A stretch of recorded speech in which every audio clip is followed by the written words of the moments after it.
DiceDaddy.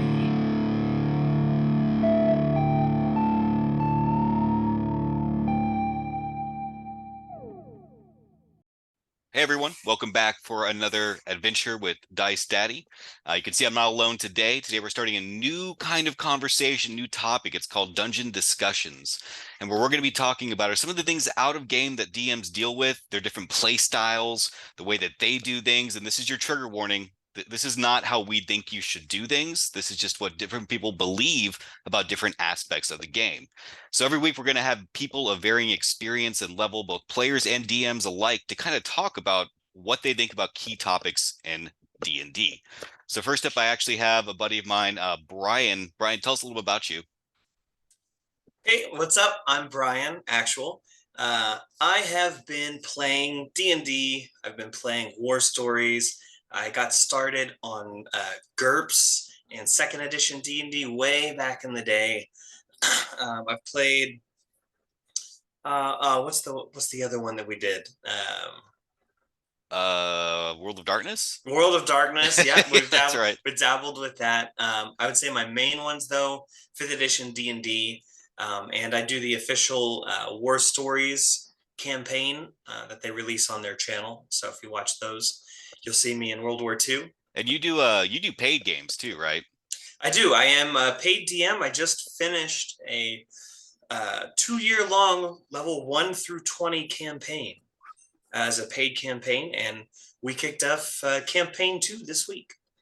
I mean, just being able to take a campaign from 1 to 20 is it's beautiful.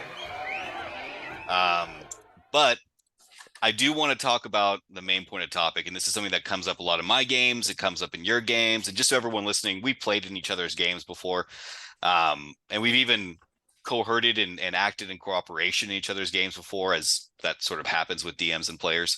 But today, the main topic that I want to talk about is really about character death. Now, I'm not talking about actual player death. That's a different subject. We're talking about character death in this situation. So we run into a lot of do's and don'ts online, how a DM should run it, how they should deal with it. And I usually see that there's like 3 ways that character death kind of go down. Usually it's randomness of the D20. You don't know what's going to happen. Even if you map out everything in your mind, it doesn't really matter.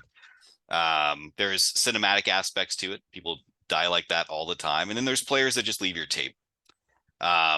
But for you specifically, Brian, what is it how do you feel about character death in general? How do you feel like that topic should be handled with your players, both on the board and out of the board? So this is something that I always broach in session 0 before the campaign ever kicks off.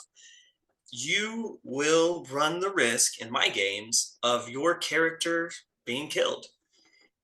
If that's not on the table, you lose so much of the gravitas of the campaign. You're playing it on easy, playing it on God mode. Like, oh, nothing bad will happen to me. I'm invincible. I'm, the golden god goldfish off the cliff. You make these foolish choices if that's not on the table. So I always preface that before we ever kick it off. I am absolutely not going to, prevent your character's death. If that's how the dice roll, if that's how the story goes, if that's what your choices lead you to, all of those are acceptable outcomes in my book. Across the system, I've killed players in War Stories. I've killed player characters in War Stories. I killed player characters in D&D. I've seen it. I've killed player characters of players that are paying me. You want to talk about like a real risk? I mean, it's one thing if it's just your buds, but like these guys are paying me money. Do I really? Yeah, no, I still do. So if I'm getting this correctly, from what you understand, is number one, you set that precedent in session 0, which is perfect. That's what you want to do. This is the game you're getting into. Yeah. We don't know what's going to happen. This is the way it works, and you enjoy the actual risk of it because it makes characters kind of actually play better in a process, is what you're kind of saying. Absolutely. They will make their choices more realistically if that threat is on the table, because when it's not on the table, you'll do things you would never normally do. and then you lose an important aspect of what degree of realism exists in your game, regardless of what system that is. Interesting. So what is the way? What are some of the tricks that you use specifically whenever this happens? And I'm talking specifically in the table. I want to talk about a couple of things that could happen if you have a character death that takes place with a group of people, paid or unpaid, whatever it may be. Let's talk about looting of bodies. So this is going to come up because a lot of people, a player dies, everyone knows what their magical items are. How do you handle that? Like, do you just go for it, go for keeps, grab whatever you can get, or do you plan that out a little bit differently? Well, I think it kind of depends on a couple of factors. So, factor number one, what level are they? If they're at a level where they can just revive the player as soon as the combat's over, okay, well, looting the bodies, we don't have to worry about that. If revivification is a thing in your world or is commonplace in your world, your players can just go to the local temple and bring Timmy back. And okay, well, we're a little bit poorer for the experience, but it is what it is. So the only time that looting the body of a PC really comes into play is in low level games where you have a PC die. That's usually pretty rare because I think you'll find a lot of DMs want to start at level 3 so that everybody's got their subclass now. You don't have to worry about, well, you were just a random rogue. How did you suddenly become an assassin yesterday, Frank? You know, as a DM, it makes your life a lot easier to start at 3, but at level 5, they've got the ability to revivify. So that's a 2-level window for most campaigns where this could happen. So it happens pretty rarely unless you hang out in the low levels or you play a system like War Stories where that's not a thing. If your character goes down, he's down. Um, so So you those actually things. you actually brought up a really good point, and Mm, I'm glad you kind of mentioned this because I did want to touch on this as well.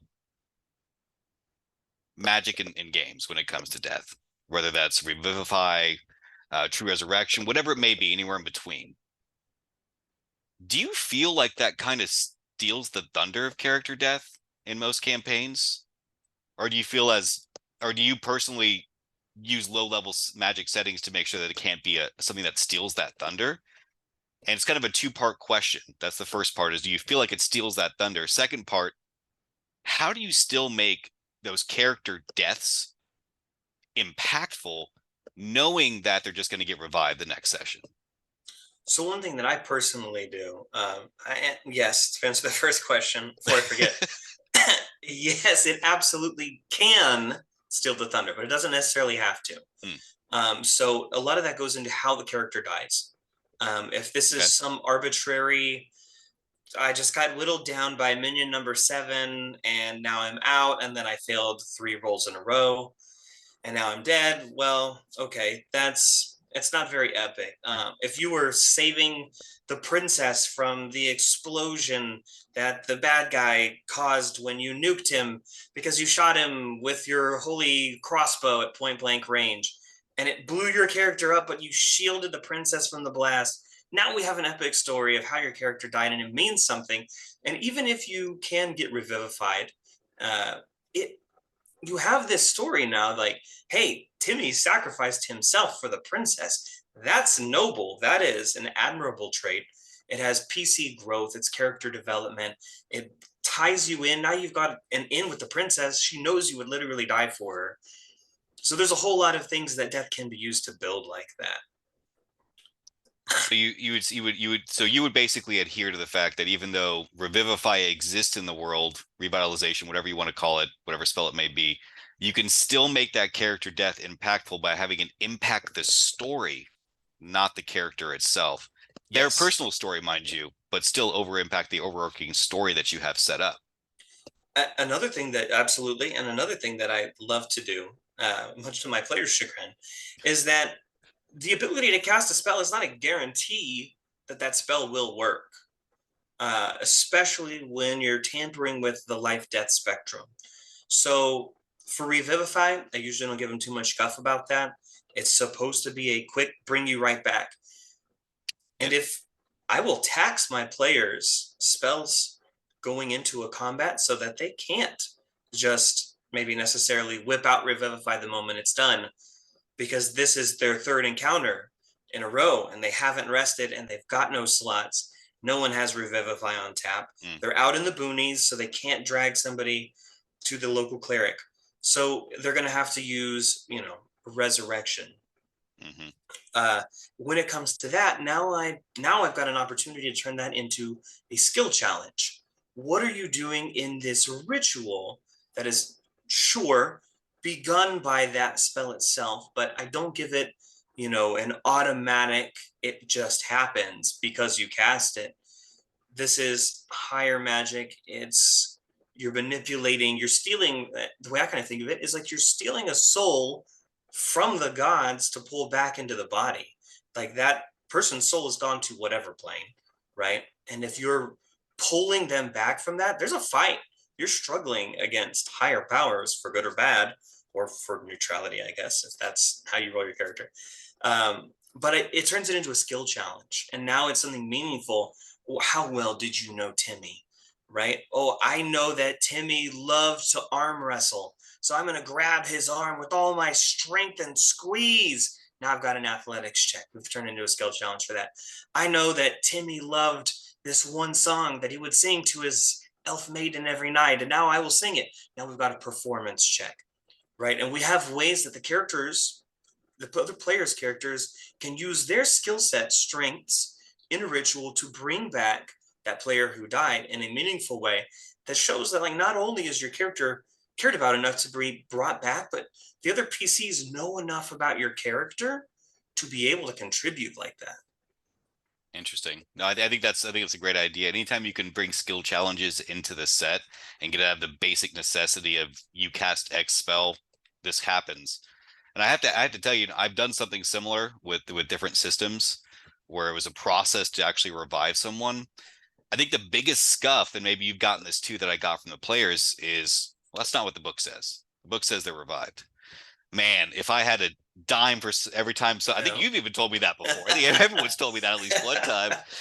Like, you get these people that are like, hey, that's not what the book says. The book says they're resurrected. There's nothing else involved. Why are you making this more difficult? Are you just trying to be difficult? Are you just trying to be mean to me?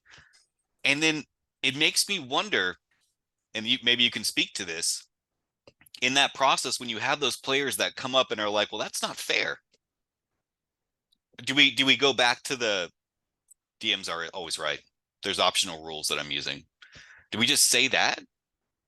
Or is there a different way to brace that to your players that you've used in your past? Obviously, anyone that's played my game knows that I use plutonium like it's going out of business. But you play differently than I do, and that's perfectly fine. I enjoy your games. You enjoy my games. It's not a big deal. But what would you do to a player if they said to you, "Well, that's not what the spell says"? The way that I nip that in the bud is session zero. When I tell them, hey, not only, right, if your character dies, death is in the game. I'm not going to avoid that. But two, when it comes to some things like rituals, Mm-hmm. there's going to be other elements to it that I'm gonna add in there as a DM to enhance the game, to make it more interesting. Because you can just say, okay, I roll to hit, right? If you're a fighter, I roll to hit. I swing and I hit him in the arm for 3 points of damage. Okay, mathematically, that's going to be the same, but if we turn that into, I make a broad swinging strike coming down at a 45-degree angle, tempting to knock his shield to the side to set up my buddy for his next attack, that adds so much to the game. Oh So yeah, if absolutely. if you don't like that dressing to it, like if did you just eating your salad, with just greens? Come on, man. Like let's make it some flavorful. Let's make it Yeah, more interesting. It's for the same reason that I have spells above level 9, but that's also another day, another topic.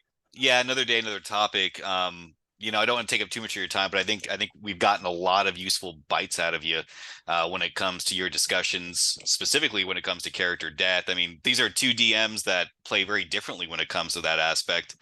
I love, me, I love a good cinematic death, more than anything in the world. I love for it to have value, which is why those random 20s I roll for my players, when it does down them, I just pray that they make their death saves the entire time, because I'm like, please don't go down like this. But is there anything you wanted to add on before we end it for this episode? just want to throw out that, like, when it comes to death saves, because you mentioned that, this is an idea that I stole from you actually, where as the DM, I'll roll the player's death save, and they're not going to know, and the other players aren't going to know, because that's another element to it that it adds to the suspense. It Suspense. adds to the tension. Hmm. Like, is he down, down? Is he like a little bit down? Is he gonzo? Uh, okay, that needs to be the priority. You In a mean, real, yeah, go ahead.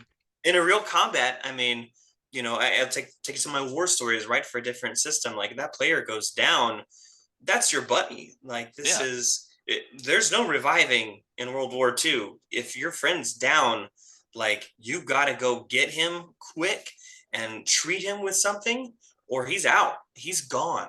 That player is dead, and that's like death, death. Yeah. So that's another element to it. But yeah, I like doing that now. I totally stole that from you. I do that for my players. They I, already know, and I have killed some with it. character death happens. Even with my Plutonium full games, I still have people that die, and that's perfectly fine. Um, I I love the fact that DMs of all calibers and sizes and differences can still come together. We can talk about this because this isn't like I feel like the long time it's been a very faux pas subject. Like, no, this is the way we do it. No, this is the way we do it. No, we have to do it raw. We have to do it RAI. Stop, Yeah. stop. What works for your table works for your table. Absolutely. Take both. Yeah, There's times when rules as written is king. There's times when rules as intended is better. So rule of cool has its place at the table. There have been times where I've totally been like, you know what? We're we're just gonna rule of cool this, right? In both settings, there's five goblins together. You shoot the cannon at one of them, but I mean it's a cannon, bro. It's gonna explode. I'm gonna wipe all of those goblins out. yep. I'm gonna rule of cool that because that just works out better. Which reminds So me, we are going to be doing a video on the rule of cool and how that plays into a lot of DM's mindset when it comes to games, which I may employ it about 60% of the time. I used to be about 80%, but I've learned a few things too. So it's back down to around 60%. But I want to thank everyone just for listening. I want to thank Brian for joining us.